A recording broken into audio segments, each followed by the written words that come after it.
Oke, Assalamualaikum warahmatullahi wabarakatuh. Waalaikumsalam warahmatullahi wabarakatuh. Selamat pagi, siang, sore, ataupun malam, dimanapun sobat pendengar Posil berada.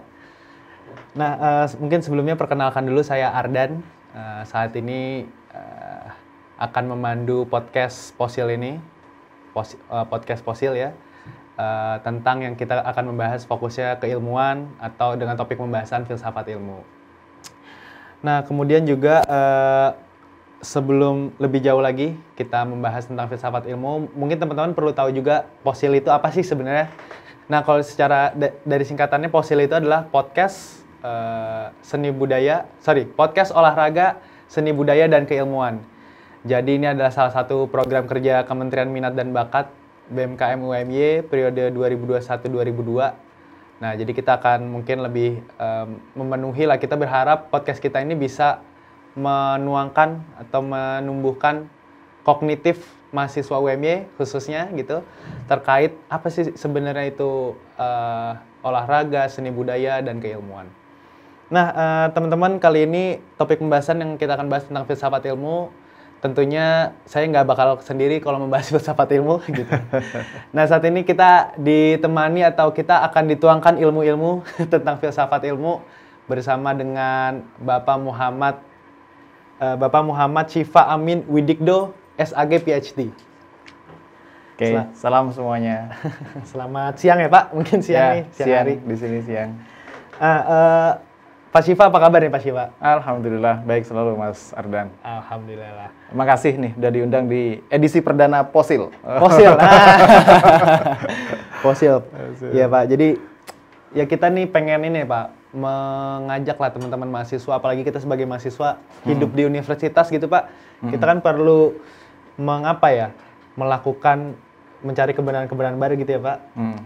Mahasiswa juga, makanya mungkin Muhammadiyah melahirkan universitas gitu Pak, untuk gerakan tajdidnya mungkin ya Pak. Seperti itu. Nah, Pak Syifa, nih kita lagi libur gini, kira-kira Pak Syifa kesibukannya apa nih Pak? Selain kalau lagi mahasiswanya nggak ada.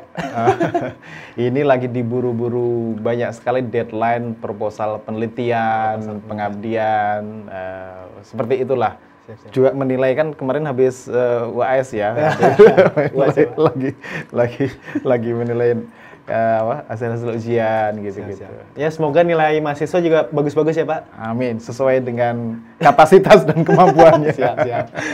Mungkin teman-teman yang diajar oleh Pak Syifa ya mesti banyak berdoa Pak gitu. Berdoa. Gitu. Mungkin Pak Syifa saat ini juga disibukkan dengan proposal penelitian. Pak Syifa juga sibuk sebagai Kaprodi Doktor. Ya, program doktor S3 Psikologi Pendidikan Islam. Universitas Muhammadiyah Yogyakarta.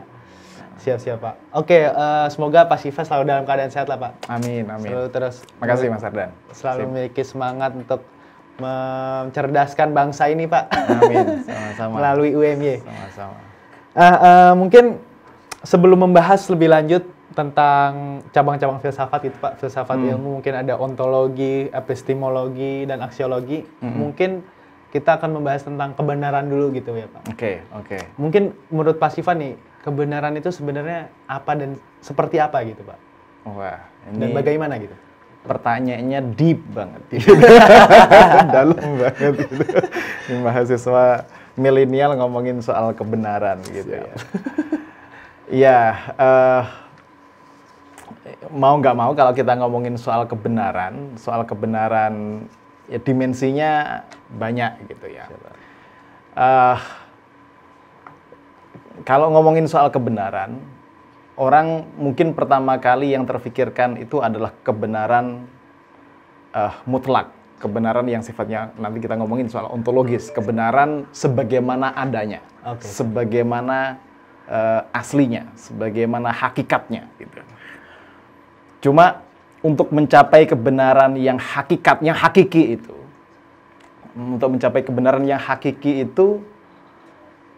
manusia tidak punya perangkat yang lengkap gitu untuk merengkuh, untuk mengetahui kebenaran yang hakiki itu. Yang bisa diketahui, yang bisa diakses oleh manusia itu adalah apa itu namanya, tanda-tanda menuju kebenaran itu. Oke. Oleh sebab itu kemudian orang membagi kebenaran itu ke dalam beberapa kebenaran selain yang kebenaran hakiki. Kalau kita bicara soal keilmuan, ya ada namanya kebenaran yang sifatnya koherensi. Kebenaran koherensi itu kalau penalarannya lurus, tidak ada apa itu namanya, tidak ada yang salah dalam penalarannya, dalam logikanya, oh itu kebenaran, benar. Tapi benaran yang sifatnya koherensi, gitu. Atau kebenaran yang sifatnya korespondensi. Korespondensi itu misalnya saya bilang, oh Mas Ardan sekarang di luar sedang ada kecelakaan. Pas keluar ada kecelakaan, ya berkorespondensi dengan kenyataan di luar. Itu namanya kebenaran apa itu namanya, korespondensi. Melihat gitu ya. Dengan melihat secara empirik, secara nyata, secara indrawi bisa dicek kebenarannya. Nah, itu kebenaran yang sifatnya itu tadi. Atau kebenaran yang sifatnya pragmatik. Misalnya sini ada air minum dan saya haus. Kalau air minum ini diminum dan menghilangkan haus saya, secara pragmatik dia fungsional menghilangkan kehausan saya. Itu kebenaran juga, tapi kebenaran yang sifatnya pragmatik. Nah, kayak gitu-gitulah. Gitu. Untuk menguji kebenaran boleh diminum dulu, Pak. Dulu. Nah, itu beberapa model kebenaran. Atau kebenaran yang sifatnya agama. Kalau dia berkesesuaian dengan kitab suci atau standar kebenaran dari agama tersebut, ya dia benar gitu. Tapi kebenaran satu gini.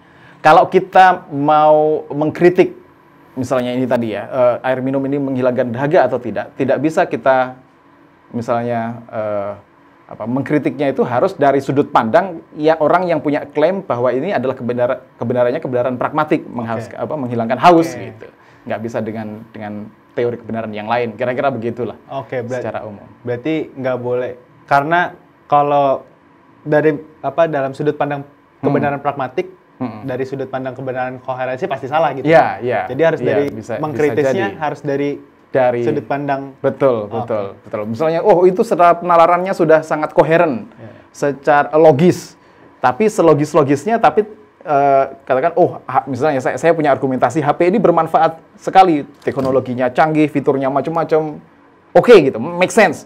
Tapi dipakai nelpon nggak bisa. Nggak ada gunanya gitu. Kira-kira begitu, gitu, pragmatisnya nggak ada gunanya. Gitu. Oke, siap Pak. Tadi koherensi terkait dengan rasionalisme ya Pak? Iya, rasionalisme. Oke. Kita minum dulu. Siap, monggo Pak. Untuk membuktikan kebenaran pragmatik atas benda itu gitu. Oke Pak, mungkin selanjutnya nih Pak. Kenapa sih Pak manusia itu selalu atau mungkin harus ya, harus mencari kebenaran? Kalau dalam gini, pada dasarnya kan manusia itu dikasih anugerah rasa ingin tahu, curiosity. Kalau ada yang bilang itu ada fitrah untuk mencari kebenaran. Itu adalah sesuatu yang fitri, kebenaran dalam pengertian apapun yang tadi kita jelaskan tentang kebenaran. Nah, curiosity itu untuk mencari yang, misalnya ya, kalau dalam kitab suci itu kan digambarkan dengan Nabi Ibrahim itu. Sebenarnya Tuhan yang benar itu yang mana? Lihat bulan, kok tenggelam? Lihat matahari, kok hilang juga gitu. Kan ada fitrah yang semacam itu gitu. Jadi itu adalah hal yang fitrah, dia beragama maupun tidak beragama, dia punya kecenderungan untuk mencari apa sih realitas itu. Apa sebenarnya yang terjadi itu di tingkat apapun ya, di tingkat manapun kebenarannya gitu. Para filosof juga ada yang nulis tentang misalnya novel Hayy Ibn Yaqdhan, kalau teman-teman pernah mendengar Ibnu Tufail itu. Dia mengisahkan tentang orang yang sejak bayi di hutan, terus kemudian diasuh oleh kijang gitu. Tapi tetap ada pertanyaan-pertanyaan itu tadi. Siapa yang menciptakan, apa hakikat alam raya ini, dan seterusnya. Ketika dia bertemu dengan orang yang sekolah lah, katakan di luar sana, ketika ngobrol nyambung tuh, gitu. Artinya jadi, ya satu itu, ada fitrah, ada curiosity yang itu memang sudah ada di dalam diri manusia. Ketika dia lahir, dia besar, pasti ada pertanyaan-pertanyaan yang harus dicarikan jawabannya. Gitu. Itu pasti ada dalam diri manusia gitu, Pak. Beda mungkin dengan hewan yang idle curiosity kalau nggak salah. Iya. Yang siap. Betul. Jadi memang manusia itu mungkin secara memang selalu selalu ingin mencari gitu ya Pak? Betul, kebenaran? betul. Saya kira gitu. Selalu ingin mencari. Katakan, let's say siapa ya yang mengklaim diri, ya kecuali kalau dia mengklaim dirinya bukan manusia, dia selalu mencari kebenaran. Tentu saja nanti definisi kebenarannya bisa bertingkat-tingkat, Ada yang misalnya, kebenarannya tuh ya hanya yang indrawi yang dianggap benar, gitu. Ya hanya yang indrawi dia menghentikan pencariannya di level indrawi. Misalnya, ya tadi itu materialisme korespondensi tadi itu kan berasal dari cara berpikir yang begitu, bahwa yang disebut benar itu adalah yang dapat dicek secara indrawi, gitu. Nah, keilmuan biasanya beroperasi di level sini, gitu. Dunia ilmu itu ceknya kan mencek dan rechecknya itu di level indrawinya ini, metodologi penelitian, pergi ke lapangan dan segala macamnya. Tapi kalau kaum beragama inginnya lebih melampaui yang indrawi. Kebenaran itu ada yang sifatnya imaterial juga, begitu. Tapi ya diskusinya beda. Mungkin terkait kebenaran yang hakiki tadi Pak di awal. Nah, berarti apakah manusia itu memang memiliki keterbatasan? Berarti kan seperti itu ya Pak, memiliki keterbatasan untuk mencapai pada kebenaran yang hakiki. Nah, berarti memang di dunia ini berarti kebenaran itu tidak mutlak gitu ya Pak? Jadi kebenaran yang hakiki itu kita dibatasi oleh, yaitu tadi, kita dibatasi oleh jasad fisik kita dan kemampuan kita. Misalnya untuk mengetahui apa sih hakikat air misalnya. Yang kita tahu kan kemudian komposisi kimiawinya. Tapi di bawah itu kan kita bertanya lagi, apa H2O itu dan seterusnya. Nggak akan ada habisnya. Tapi yang bisa kita akses adalah zat materialnya. Pemeriksaan laboratorium komposisi kimiawinya. Nah, kebenaran di level itulah yang bisa diketahui oleh manusia. Tapi kalau istilah Jermannya itu das Ding an sich-nya itu, the thing as it is, sesuatu sebagaimana adanya itu, ya terus dalam konteks pencarian, gitu, dalam konteks pencarian. Oleh sebab itu, manusia harusnya lebih humble, lebih rendah hati bahwa kita terus berproses untuk mencari tahu kebenaran yang hakiki itu. Yang kita punya akses adalah itu tadi, yang indrawinya atau yang rasionalnya, kalau kita bisa merasionalisasi. Tentang bulan, ya kita bisa merasionalisasi hitungannya ke sana jaraknya berapa dan segala macamnya bisa, gitu. Misalnya seperti itu. Tapi hakikat alam raya, hakikat Tuhan dan segala macamnya itu ya harus ada lompatan epistemologis gitu, lompatan yang kita nggak punya akses ke dalamnya. Seperti gitu, mungkin kira-kira kehidupan setelah kematian atau kehidupan sebelum kehidupan. Persis. Gitu. Siap. Yang kita punya akses kan kita baca kitab suci. Yang punya kita akses, yang bisa kita akses informasi dari nabi. Sebatas itu. Tapi hakikatnya bagaimana? Kita belum bisa. Iya, nggak bisa. Ya, di luar kemampuan, di luar kita tidak punya perangkat untuk bisa masuk ke sana. Kan, gitu. Nggak harus mati dulu kan untuk mengetahuinya. Gitu. Nggak bisa ngasih tahu kan. Nggak bisa ngasih tahu. Betul. Nah, sebetulnya bagaimana sih Pak cara-cara manusia itu mencari kebenaran, Pak? Ya, mencari kebenaran itu banyak banyak jalannya. Ya ada jalan-jalan tertentu, jalan yang tadi itu. Ada orang yang melakukan penyelidikan melalui jalur fisik, melalui realitas fisik, melalui pengalaman empirik, melalui indera. Terus kemudian dia curious mencari sesuatu yang di luar itu. Terus kemudian dia menemukan kebenaran. Bisa jadi seperti itu. Biasanya ada satu biografi yang secara baik sekali menggambarkan step-step pencarian kebenaran ini. Misalnya ada seorang ulama muslim di abad pertengahan namanya Abu Hamid Al-Ghazali. Saya kira mungkin banyak yang tahu juga Al-Ghazali, Imam Al-Ghazali. Dia mengarang sebuah kitab judulnya Al-Muqidh Minad Dhalal. Hal yang bisa menyelamatkan diri dari kesesatan. Dia awalnya percaya sekali bahwa kebenaran itu dapat diperoleh melalui hal-hal yang indrawi. Gitu. Tapi kemudian ternyata kok banyak hal-hal yang indrawi itu tidak selalu berkesesuaian dengan yang senyatanya. Misalnya tadi itu, bulan terlihat dekat, tapi begitu kecil, tapi nyatanya kan tidak sekecil yang kita lihat, misalnya seperti itu. Dia kemudian melanjutkan perjalanan pencarian kebenarannya. Berarti perjalanan pencarian kebenarannya sampai pada kesimpulan bahwa kebenaran itu dapat dicapai melalui reason, melalui akal, melalui kalkulasi akal, kira-kira begitulah. Misalnya ya itu tadi, kan bisa dihitung ini masanya bulan dan segala macamnya. Dia tidak puas, kemudian ke batin, mengasah batin. Jadi kemudian dia ke tasawuf. Kira-kira begitu. Ketika misalkan Pak, dia mencari kebenaran itu hanya sebatas gitu ya, mungkin. Hanya sebatas pada rasionalisme atau hanya sebatas pada empirisme. Apakah hal tersebut dikatakan salah, Pak? Nah, kalau pertanyaan salah atau tidak salah, itu kan masuk ke aksiologi, bagian dari filsafat ilmu yang disebut aksiologi, salah atau tidaknya, atau tidak salahnya, salah dan tidak salah menurut siapa, kan gitu. Kemudian, kalau dari sudut pandang gini maksud saya, kalau orang mau misalnya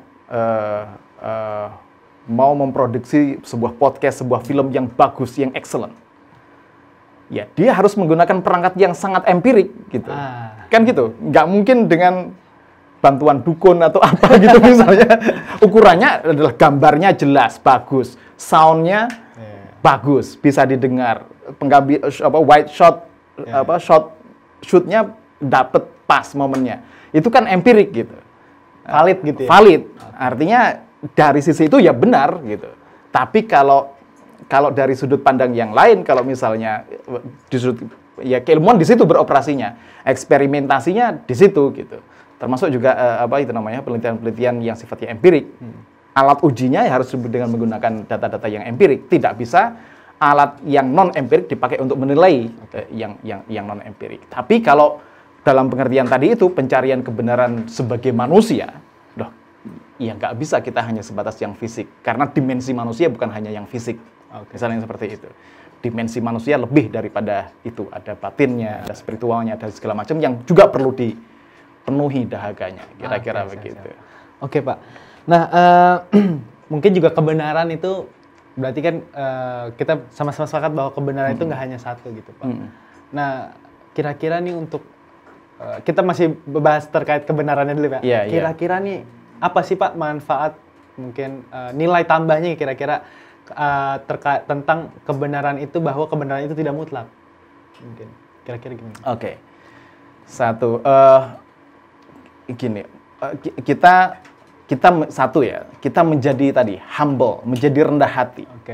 Bisa menghargai kepercayaan akan kebenaran orang lain. Orang merasa bahwa saya ini benar. Benar kalau sudut pandangmu itu iya gitu. Tapi apakah itu sudut pandangmu itu adalah yang mutlak? Kan belum tentu. Bagi yang lain belum tentu itu benar. Bahwa bukan berarti kebenaran mutlak itu tidak ada ya. Kita yakin dari sisi manusia beragama bahwa kebenaran yang mutlak itu ada. Tapi untuk merungkuh, untuk ke arah ke sana, kita punya keterbatasan manusiawi gitu. Oleh sebab itu, setiap orang mungkin punya ceruk kebenarannya sendiri gitu untuk mendekati yang mutlak tadi itu. Tapi begitu kita mengklaim bahwa kebenaran yang saya dapat adalah yang mutlak, itu bahaya. Kita memutlakkan diri sendiri, membuat orang lain salah, sombong, kafir dan segala macam, sombong gitu. Yang lain pasti salah, saya yang pasti benar, kan begitu. Kalau kemudian saya benar, yang lain salah, yang lain harus dibenarkan mengikuti saya, kan begitu caranya kira-kira. Tapi kalau ada kerendahan hati, ada cara berpikir bahwa ya yang absolut memang ada, kita semuanya menuju ke sana, mungkin sudut pandang saja kita yang berbeda. Kita punya porsi kebenaran kita masing-masing.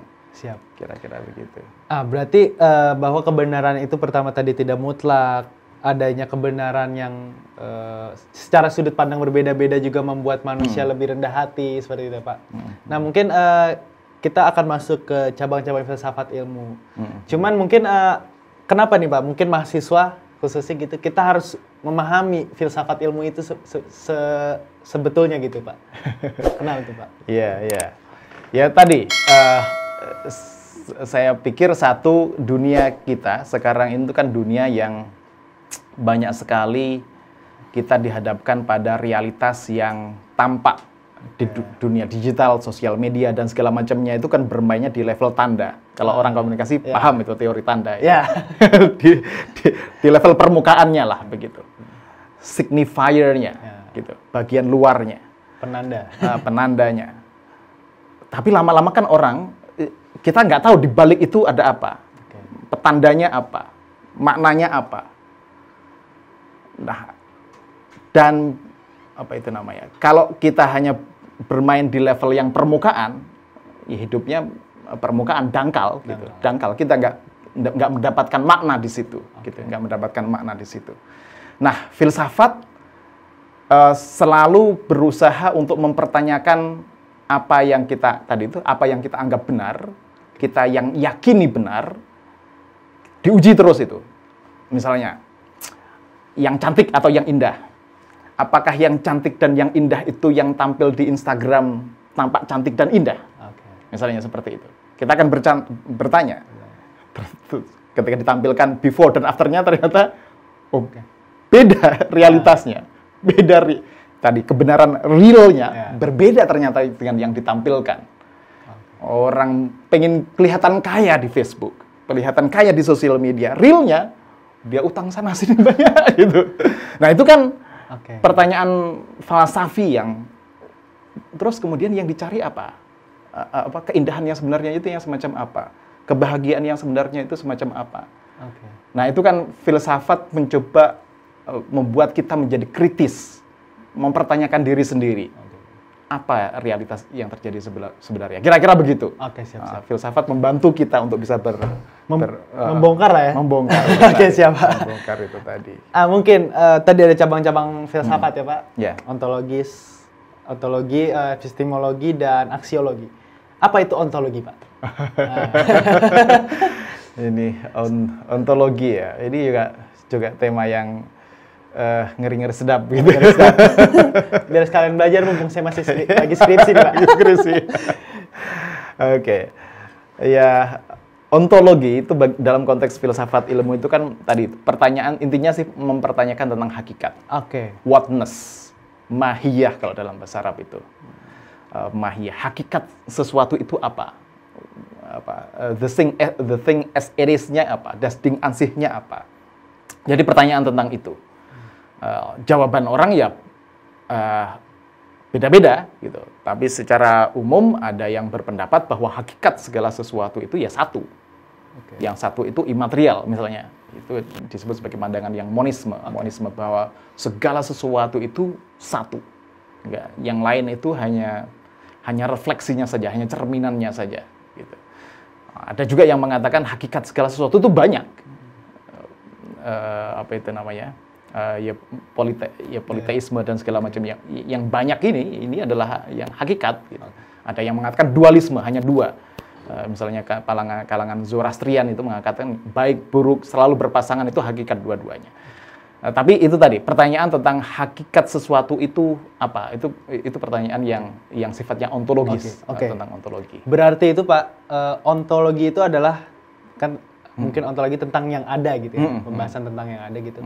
Nah, itu berarti berkaitan dengan yang tadi kita bahas. Maksudnya misalkan air H2O tadi, nah itu kan ada.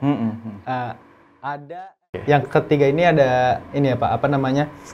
Campuran antara rasionalisme dan empirisme. Karena kan sama-sama saling mengkritik tuh Pak. Tidak bisa, kebenaran tidak bisa dibuktikan kalau kita tidak secara indera melihat atau merasa seperti itu Pak. Begitu juga empiris mungkin mengkritik rasionalisme secara sebaliknya. Lalu lahirlah metode ilmiah seperti itu Pak, dari kritisme. Nah, itu campurannya bagaimana tuh Pak? Dari rasionalisme empirisme itu. Sebenarnya ya kalau mazhab filsafatnya bisa jadi saling kontradiktif gitu. Tapi pada hakikatnya bukan kontradiktif tapi saling melengkapi. Misalnya tadi itu. Kalau kita mencari data ke lapangan nih menurut ilmiah, itu kan mencari datanya ya dengan metode empirik.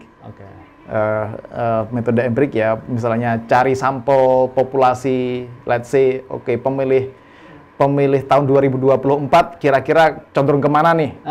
Kan nanya ke responden, itu kan empirik gitu. Empirik gitu. Tapi menentukan responden mana, gimana cara samplingnya dan segala macam, itu kan diskusinya bukan empirik, deduktif, rasional. Artinya pilihan-pilihannya mana, kenapa milih sini, itu kan dengan dengan kalkulasi, dengan penelaran tertentu gitu. Demikian pula setelah nanti didapatkan data-datanya, analisisnya menggunakan apa? Iya, dengan menggunakan deduksi. Oh, dari data-data, dari data Pulau Jawa sekian suara untuk calon presiden A, ini calon presiden B, kemudian dibuat kesimpulan umum, oh kira-kira sekian puluh % akan memilih ini yang akan jadi, ini yang nomor 2 dan seterusnya dan seterusnya. Itu kan kombinasi antara deduktif dan induktif. Berarti memang di dalam metode ilmiah itu metode deduktifnya misalkan pengujian hipotesis seperti itu, Pak. Pengujian hipotesis, lalu hipotesis itu diuji untuk membuktikan secara empirik kan seperti itu. Tapi itu kan yang saya pahami, hipotesis itu kan dalam metode kuantitatif seperti itu. Lalu bagaimana dengan metode kualitatif, Pak? Metode kualitatif tidak harus ada tidak harus ada hipotesis, tidak harus hipotesis.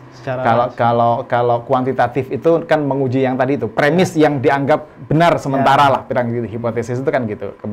Semua manusia akan mati itu ya, Pak? Terus kemudian dicari buktinya, benar atau tidak, begitu. Oh, sesuai dengan hipotesa atau tidak. Atau misalnya semua angsa adalah putih. Nah, hipotesisnya begitu. Kalau ditemukan kok ada yang warna merah, hipotesisnya buyar kan gitu, dengan teori falsifikasi. Tapi kalau kualitatif agak beda, sifatnya interpretif. Interpretif itu ya menafsirkan. Misalnya tadi kalau Mas Ardan kan tadi pengen meneliti tentang komunitas LGBT di Indonesia. Dalam skripsi saya. Gitu. Itu penelitian yang tidak mudah gitu. Yang tidak mudah. Kan otomatis ngobrol dengan mereka, apa aspirasi mereka, apa yang mereka perjuangkan dan segala macamnya. Itu kan sifatnya menginterpretasi nanti. Oh, mereka ternyata punya riwayat semacam ini. Kenapa mereka memilih jalan hidup dan orientasi yang semacam itu, dan seterusnya dan seterusnya. Terus kemudian ditampilkan dalam bentuk analisis. Oh, mereka mengembrace identitas itu karena A, yang menjadi aspirasi perlawanan mereka B, dan seterusnya dan seterusnya. Sifatnya lebih interpretif, penafsiran gitu. Untuk mencari apa sih makna yang ingin mereka perjuangkan, yang mereka peluk gitu. Nah, berarti kan tadi kan metode ilmiah itu adalah adanya dari rasionalisme itu dan empirisme itu ya, Pak, pengujian seperti itu. Nah, di kualitatif kan tadi nggak ada hipotesis. Berarti secara metode deduktif dia tidak ada seperti itu. Deduktifnya ada, cuma tidak gini. Tidak secara disajikannya dengan lebih subtle. Subtle itu lebih lembut, tidak formal gitu, tidak formal. Nggak tadi itu semua manusia mati, ini adalah manusia, tidak sesederhana itu. Nggak eksplisit itu. Misalnya tadi itu meneliti tentang komunitas LGBT di Indonesia. Terus kemudian yang menjadi aspirasi mereka apa dan segala macam. Nanti kan pasti dianalisis ini. Dianalisis ini. Oh, ternyata komunitas ini lahir dari keresahan yang semacam ini. Mereka hitung sebagai agenda perlawanan adalah ini dan seterusnya. Itu kan perlu analisis. Analisis itu kan deduksi itu. Analisis itu kan ada deduksi. Oh, kenyataannya seperti itu, aspirasinya semacam itu, mereka punya referensi dari luar dan segala macamnya gitu. Salah satu yang paling fundamental kan ada namanya Clifford Geertz. Dia menulis sebuah buku judulnya The Religion of Java, Agama Jawa. Dia meneliti cuma 2 tahun di daerah Pare di Jawa Timur tentang kebiasaan orang Jawa. Terus apa yang mereka lakukan sehari-hari, dia tulis, dia rekam dan seterusnya, kemudian melahirkan sebuah teori yang besar dalam penelitian kualitatif, judulnya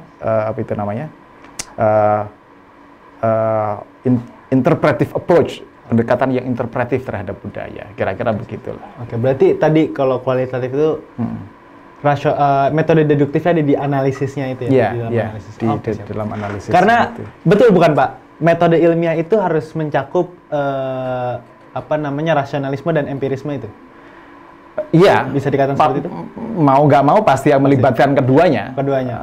Sisi empiriknya dan sisi rasionalisme, sisi pengumpulan datanya dan kemudian sisi analisisnya itu mesti mencakup keduanya. Oke, siapa? Betul, Mas. Nah, kemudian epistemologi nih secara metode kita harus memahami bagaimana sih mencari kebenaran gitu mungkin melalui metode ilmiah itu, Pak.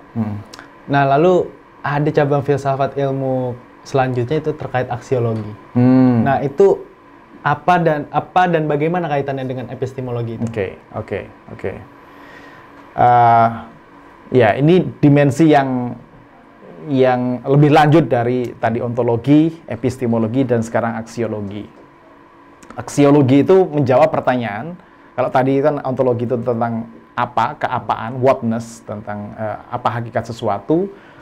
Kalau epistemologi itu tentang bagaimana kita bisa mengetahui hakikat sesuatu itu. Yang ketiga, itu menjawab pertanyaan untuk apa kita tahu. Untuk apa hasil pengetahuan yang kita dapatkan. Jadi pertanyaan yang mengandung sisi nilai. Nilai itu ada nilai yang sifatnya pragmatik tadi itu, kegunaan. Atau nilai itu bisa mengandung nilai estetik, indah atau tidak. Gitu. Dan nilai itu juga mengandung nilai etik, benar atau salah. Tadi pertanyaan salah atau tidak, itu pertanyaan aksiologis yang dimensinya adalah nilai etik. Nah, jadi itu, untuk apa, ini indah atau tidak, itu estetik. Ini benar atau salah, itu etik. Gitu. Ini berguna atau tidak, itu tadi itu, pragmatik. Kira-kira begitu. Oke, siap, Pak. Nah, berarti apabila sebuah penelitian itu tidak secara aksiologi tidak memiliki nilai etik ataupun nilai estetik dan pragmatik itu berarti penelitian itu bagaimana, Pak? Tapi udah pasti memiliki salah satu dari nilai itu mungkin? Atau bagaimana? Ya, idealnya iya, salah satu dari ketiga nilai tadi itu. Penelitian ya kan pasti ada tujuan penelitian kan kalau kalian nulis penelitian. Tujuan penelitian itu kan manfaat penelitian kalau kalian nulis skripsi itu. Mesti ada. Cuma yang sering kali kalau saya membaca skripsi teman-teman mahasiswa itu menjelaskan tujuan atau manfaat penelitian itu cuma begini. Ini bermanfaat sebagai sumbangan akademik. Itu kan umum sekali. Ya iya, mesti memberikan sumbangan akademik, tapi di bidang keilmuanmu apa sumbangannya? Kan lebih spesifiknya apa? Itu yang perlu digali gitu. Ya banyak sebenarnya perkembangan ilmu pengetahuan yang yang kemudian diskusi kerasnya itu di level aksiologinya tadi itu. Misalnya reaktor nuklir gitu. Kalau mau di push gitu penelitian di bidang nuklir, bisa macam-macam yang diproduksi, tapi etis atau tidak untuk untuk peradaban umat manusia. Atau juga cloning misalnya, cloning biologi begitu. Itu soal etik atau tidak, meskipun itu dimungkinkan secara ilmu pengetahuan gitu. Atau yang mungkin mas-mas mulai juga mengamati siapa itu namanya, Neuralink dari Elon Musk sudah berhasil menancapkan chip di binatang gitu untuk bisa mengendalikan sesuatu dengan gerak otaknya saja begitu. Terus kemudian sekarang mau diuji cobakan ke manusia. Itu dimensi etiknya bagaimana? Itu adalah ya perkembangan lebih lanjut setelah melakukan dimensi epistemologi tadi itu. Dan harus memiliki aksiologi itu ya, Pak, dalam melakukan penelitian. Nah, mungkin terkait itu, Pak, apakah misalkan tadi terkait masuk ada chip di kepala itu? Saya kurang tahu juga ya. Tapi mereka itu pasti melakukan metode ilmiah nggak sih, Pak? Iya, pasti ya. Pasti ya, kan itu tadi salah satunya adalah kan eksperimentasi di binatang sudah berjalan nih. Secara tertulis berarti seperti itu ya. Ya naskah akademiknya pertama kan mesti berdasarkan teori-teori fisika, biologi tentang saraf dan segala macam yang yang detailnya hanya para ilmuwan yang tahu gitu. Ya pasti itu berdasarkan tulisan-tulisan atau karya ya penelitian lah begitu. Apa kira-kira elemen yang bisa dimasukkan ke dalam saraf yang kompatibel dengan saraf-saraf manusia, deteksi semacam ini melahirkan respon apa, itu kan mesti penelitian. Tanpa penelitian, kalau nggak punya divisi research and development yang kuat, susah itu. Apakah mungkin secara dari pengujinya, Pak, kan metode ilmiah itu dikatakan benar ketika diuji. Setelah diuji itu dinyatakan baru bisa benar gitu kan ya, Pak? Nah, apakah itu mungkin dia melalui proses pengujian nggak ya, Pak? Pasti. Pastinya begitu, melalui proses pengujian ya, istilahnya verifikasi misalnya, ya makanya itu diverifikasi atau diuji cobakan ke binatang berhasil atau tidak. Atau ada juga seorang dokter muslim di Maryland kalau tidak salah di Amerika, itu teknologi cangkok jantung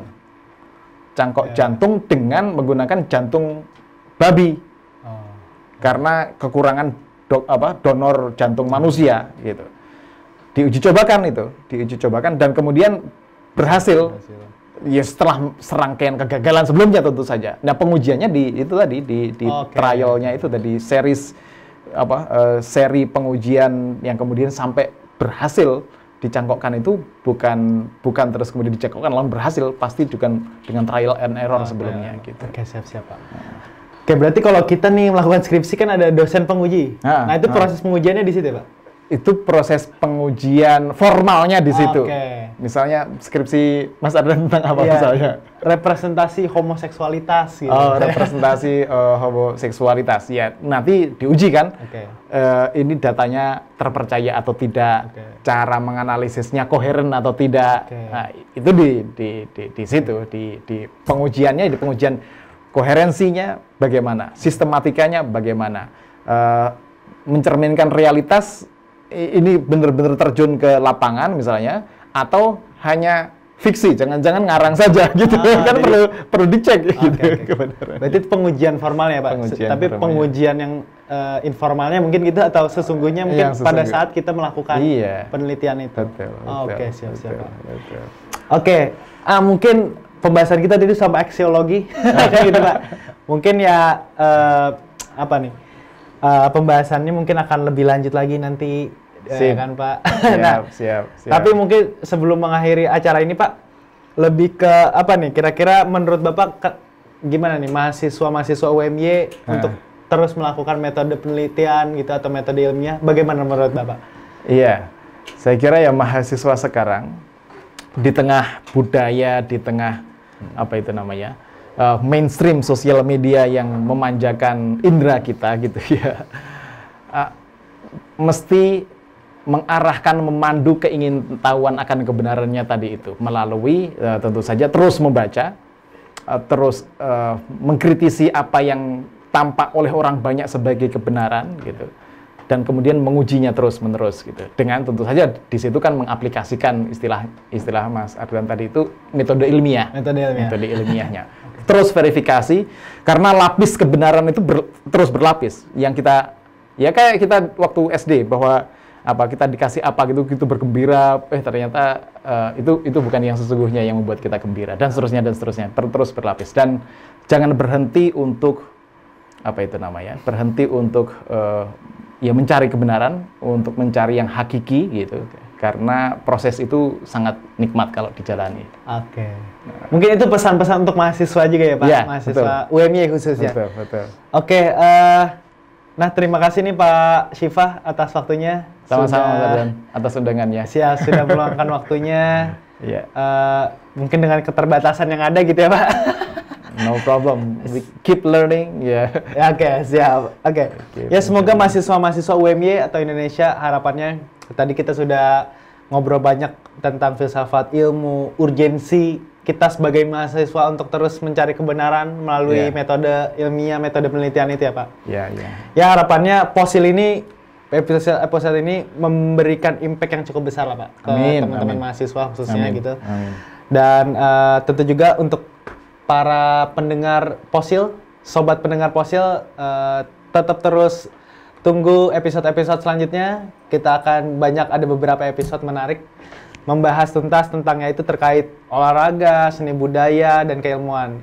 Nah, di episode pertama ini tadi kita sudah membahas tentang filsafat ilmu, tentang keilmuannya, seberapa pentingnya kita sih melakukan penelitian untuk terus mencari kebenaran. Terlebih kita adalah mahasiswa UMY juga gitu ya Pak. Iya. Jadi itulah teman-teman. Ya mungkin itu sharing-sharing kita, obrolan kita cukup panjang mungkin ya. Semoga bisa memberikan efek cukup besar lah. Amin, amin. Terima kasih, saya akhiri. Sampai berjumpa di episode-episode selanjutnya. Wassalamualaikum warahmatullahi wabarakatuh. Waalaikumsalam warahmatullahi wabarakatuh. Makasih Mardan.